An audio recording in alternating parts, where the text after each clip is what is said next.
The Guadalupe Mountains woke us up with another superb sunrise, after which we attempted to drive to some sand dunes in a far less visited part of the park. The rest of the morning was spent driving along some small but friendly Texas backroads. I fell in love with the scenery between the national park and the classic old west town of Van Horn, our home for the night.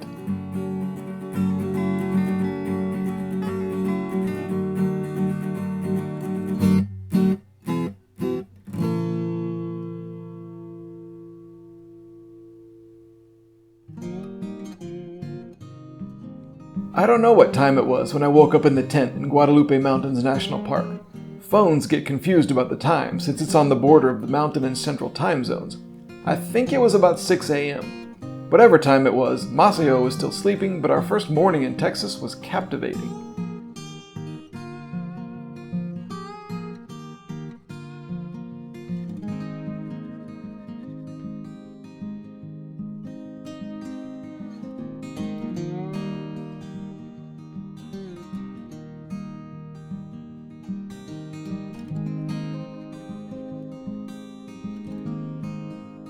My favorite thing was when the sun rose a bit higher and magically shone only on this one mountainside. I didn't edit this image or anything, this is straight off the camera.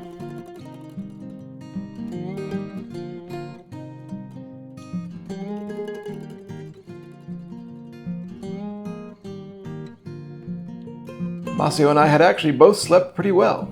I did wake up from time to time though, because I could easily see the Big Dipper through the thin tent material, and I watched it ease across the sky all night.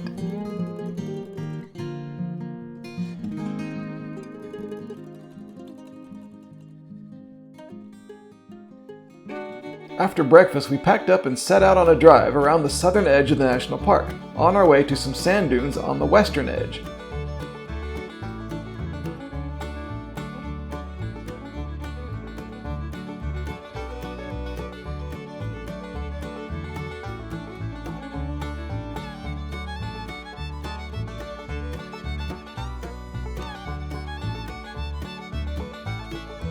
To get there, you go along some small Texas farm roads. I'm sure far fewer people ever see this area than the eastern section.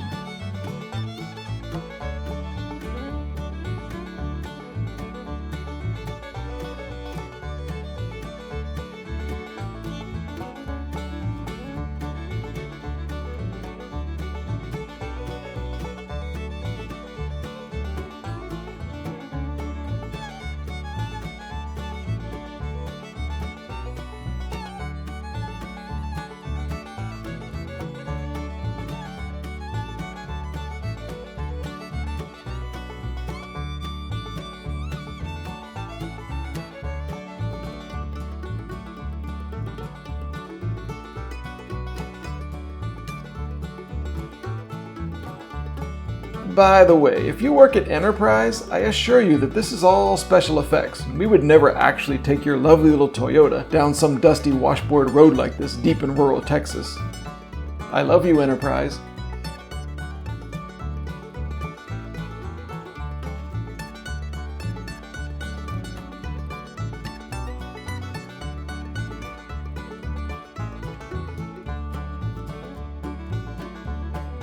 When we got to the end, all we found was a cul-de-sac and a signboard which explained that the actual dunes were about an hour or so's hike away, through the hot sun.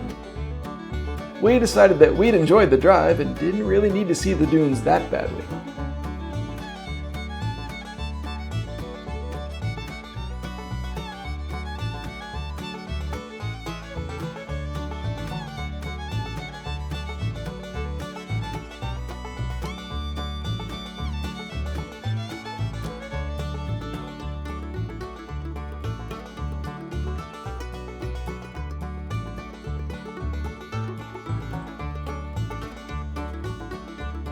We went out of the way, on the way out, to pass through the community of Del City.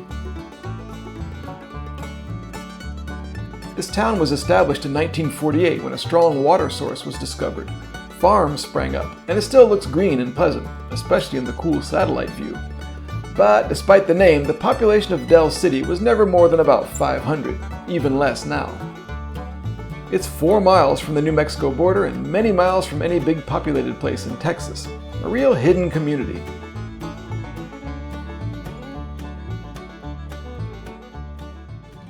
A movie was released in 2011 about the town called Tales from Del City, Texas, if you're interested in learning more about the place and its residents. This is the most beautiful place. To look out to the east and see the Guadalupes, it's an incredible little valley.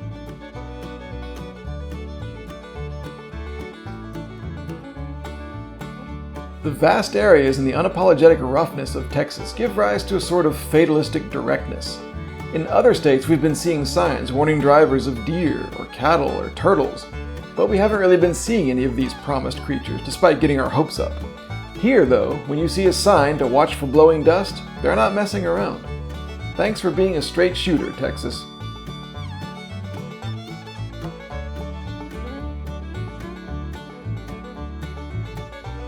Texas State Highway 54 is 55 miles long, and we drove all of it down to Van Horn.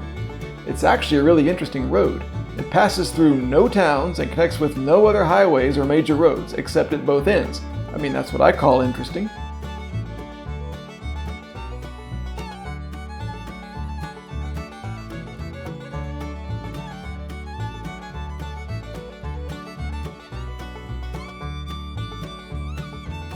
Highway 54 mostly takes you beside a large salt basin and the Sierra Diablo mountain range.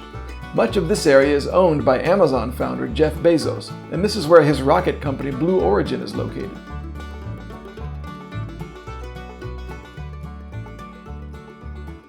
Van Horn, Texas has never had a population over 3,000, but it is full of history. It began as a small settlement in the 1850s and grew when the railroad came through. Trains still pass through Van Horn, as does I-10. We had a hotel reservation at Quality Inn, but as we pulled into town, I realized that after watching last night's sunset at El Capitan, we probably should have stayed at the awesome-looking Hotel El Capitan.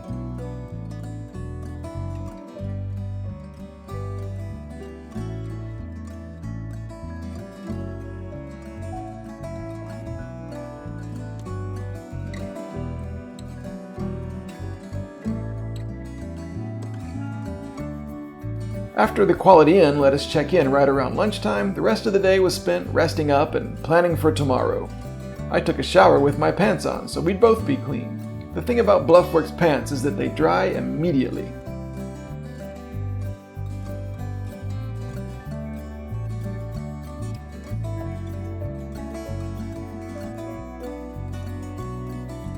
We left the hotel 3 times the rest of the day, each time for food and each time getting a different look at Van Horn.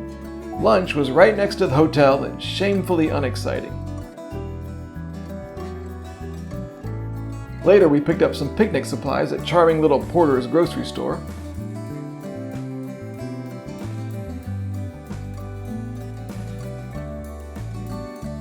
And dinner was from Subway, by which time the sun was setting on Van Horn.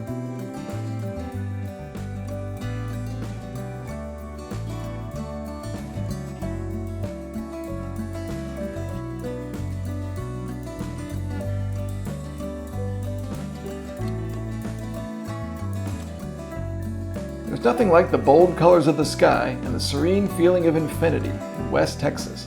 Van Horn is a great place to rest up between national parks.